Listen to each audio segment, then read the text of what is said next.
अगर ऐसी नाराजगी नहीं है तो ये जो 6 बागी विधायक है ये अभी भी क्यों एक अलग ही राह अपनाए हुए हैं, अभी भी क्यों वो अलग एक होटल में, रिजोर्ट में ठहरे हुए हैं? क्योंकि कहा जा रहा है कि वो आप ही के गुट के हैं। देखिए, उनके इश्यूज कुछ ऐसे इश्यूज थे जो चाह रहे थे कि माननीय मुख्यमंत्री उसका संज्ञान लेते, उसके ऊपर सोच विचार करते और उनकी मांगों के मुताबिक खरे उतरते, तो आज ये परिस्थिति पैदा नहीं होती। पर अनफॉर्चुनेटली 14 महीने हो चुके हैं, उनके इश्यूज को एड्रेस नहीं किया गया, जिसकी वजह से वो नाराज हुए। आज विक्रमादित्य जी, खबर है कि उनसे मिले हैं उन बागी विधायकों स्पीकर के द्वारा। जी, आज विक्रमादित्य सिंह भी बीच में ही कैबिनेट बैठक छोड़कर चले जाते हैं, बीच में ही। इसके बारे में ना मुझे पता है। हाँ, कौन चले जाते हैं? विक्रमादित्य सिंह जी बीच में ही कैबिनेट की बैठक छोड़कर चले जाते हैं, कल नाश्ते पर भी नहीं पहुंचते हैं और ये माना जा रहा है कि वहां उन विधायकों से मिले भी हैं जो ये 6 बागी विधायक हैं, वो वही हैं। नहीं, भी ऐसा बिल्कुल नहीं है, कोई नाराजगी नहीं है, कोई मीटिंग छोड़ के कहीं नहीं गए। वो उन्होंने कैबिनेट मीटिंग अटेंड की, वो मुख्यमंत्री के साथ थे, उसके बाद उनकी बैठक उनसे हुई, बातचीत हुई, वार्तालाप हुई। आप उनका टूर प्रोग्राम देख लो, आपको टूर प्रोग्राम से पता चल जाएगा कि कहाँ गया वो। इस सियासी संकट के बीच प्रतिभा जी, ये कहा जा रहा है कि आला कमान ने आपसे बातचीत की, क्या बात की, क्या भरोसा दिलाया, क्या आश्वासन आप लोगों को दिया? क्योंकि देखिए लोकसभा चुनाव सर पर हैं और अगर इस तरह की सरपुटौबल रहेगी, इस तरह की गृह कलेश अगर रहेगा तो उसका खामियाजा भुगतना पड़ेगा आप लोगों को चुनावों में। तो हम भी इसीलिए चिंतित है कि लोकसभा चुनाव बहुत नज़दीक आ गया है, तो उसी विषय को लेकर हम लोग बार बार ये चिंता कर रहे हैं कि टाइम बहुत कम रह गया है और चुनाव सिर पर आ गया है। तो इसके लिए हमें अपनी तैयारी भी करनी है, फील्ड में भी उतरना है और लोगों से संपर्क भी करना है, उनसे वोट का आग्रह भी करना है ताकि वो कांग्रेस पार्टी को मजबूत करे और हमारी जो दोबारा से ये लोकसभा के लिए वोटिंग हो, उसमें हम सभी कार्यकर्ता को मजबूती दे सकें। ठीक है, लेकिन ये कहा जा रहा है कि आप जल्द ही कांग्रेस छोड़ सकती हैं और बीजेपी का दामन थाम सकती हैं और मंडी सीट जहां से आप चुनावी ताल ठोकेंगी। ऐसा तो ना मैंने सोचा, ना कभी मेरे दिमाग में ये बात आई। अब ऐसा तो आप लोग अटकलें लगा रहे हैं, ऐसा कुछ भी नहीं है। I am party president, I have worked for the Congress all my life, तो tomorrow also we will stand by the party and we will want that Congress government हमको टिकट दे और हम चुनाव में उतरें। तो आपको लग रहा है कि मोदी जी को टक्कर दे पाएगा आपका जो ये गठबंधन है? उस तरह से तैयारी दिख रही है? क्योंकि देखिए यहाँ पर दूसरी तरफ तो रफ्तार दिखाई दे रही है, लेकिन यहाँ तो जो आपका, मैंने जैसे पहले भी कहा कि जो आपसी कलह है वो ही खत्म नहीं हो रही है। तो कहाँ पा रहे हैं आप खुद को, खुद के गठबंधन को? हम कर रहे हैं कोशिश, हम कर रहे हैं कि इन बातों को सॉर्ट आउट किया जाए। ऐसी कोई कला नहीं है, ऐसा कोई मतभेद नहीं है, कोई इश्यूज थे वो सॉल्व करने थे, वो हमने कल बैठ के सॉल्व कर लिए हैं। विक्रमादित्य सिंह ने जब प्रेस कॉन्फ्रेंस की तो उन्होंने बताया कि किस तरह से जलालत उन्होंने झेली पिछले 1 साल से, तमाम बातें, जो भी मुद्दे आपने खुद कहा कि एक पूरी लिस्ट थी जो दी गई, लेकिन उन पर कभी भी ध्यान नहीं दिया गया। वीरभद्र जी के बुत को लेकर भी आप लोगों ने लगातार कहा, लेकिन उस बात को भी नहीं सुना गया। आपके सीएम बनाने को लेकर भी, और उन्होंने ये भी कहा कि मेरी माता जी का भी अपमान किया गया। ये वो तमाम बातें जिन्हें कहते हुए भावुक भी हो गए थे विक्रमादित्य सिंह।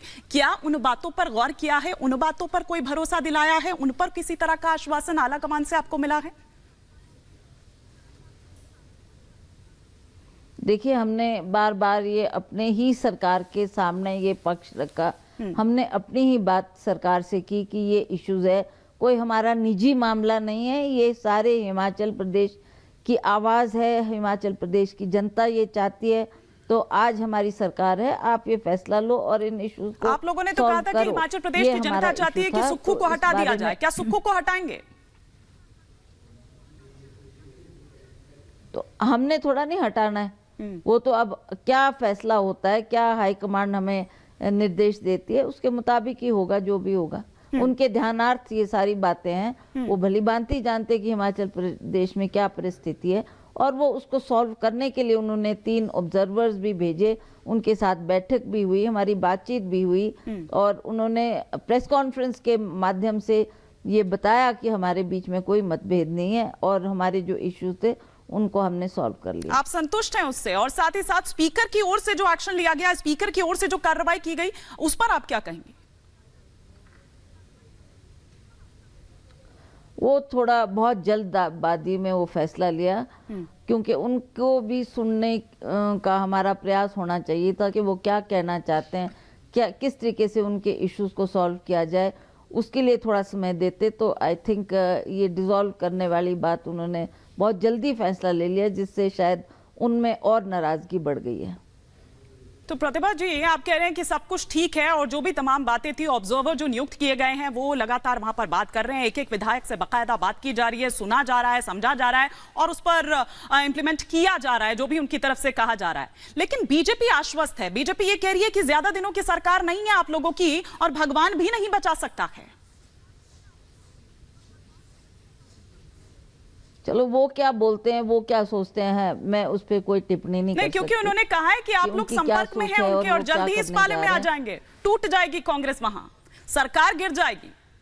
नहीं, बिल्कुल मेरी तो ना किसी से बात हुई है और ना ही हम लोग इस दिशा में कुछ बात सोच रहे हैं। नहीं, वो इसलिए क्योंकि ये अगर जयराम ठाकुर कह रहे हैं या वो तमाम बीजेपी के नेता कह रहे हैं या हर्ष महाजन जिन्होंने जीत हासिल की वो खुद उसी क्रॉस वोटिंग के बिहाफ पर ये कह रहे हैं, उसी बेसिस पर ये कह रहे हैं और आप लोगों से बात हुई थी, यानी कि आपसे और विक्रमादित्य सिंह से, उसी बेसिस पर वो ये दम भर रहे हैं कि अब सरकार जो कांग्रेस सरकार वहां पर है, सुक्खू सरकार है, वो ज्यादा दिन की मेहमान नहीं है, क्योंकि आप लोगों की तरफ से ये श्योरिटी उनको मिली थी, ये एश्योरेंस दिया गया था। किसको दिया गया? बीजेपी को, आप लोगों द्वारा। आप लगातार संपर्क में हैं और क्रॉस वोटिंग जो हुई वो 6 विधायक जो कांग्रेस के थे और 3 निर्दलीय, खैर लेकिन कांग्रेस के विधायकों की बात करूंगी, उन्होंने की ही इसी बेसिस पर थी क्रॉस वोटिंग।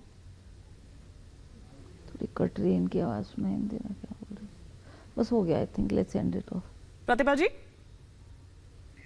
चलो जी, आपका बहुत बहुत धन्यवाद, thank you. Whatever I had to say, I've said it. Thank you. शुक्रिया, शुक्रिया प्रतिभा जी हमसे बात करने के लिए।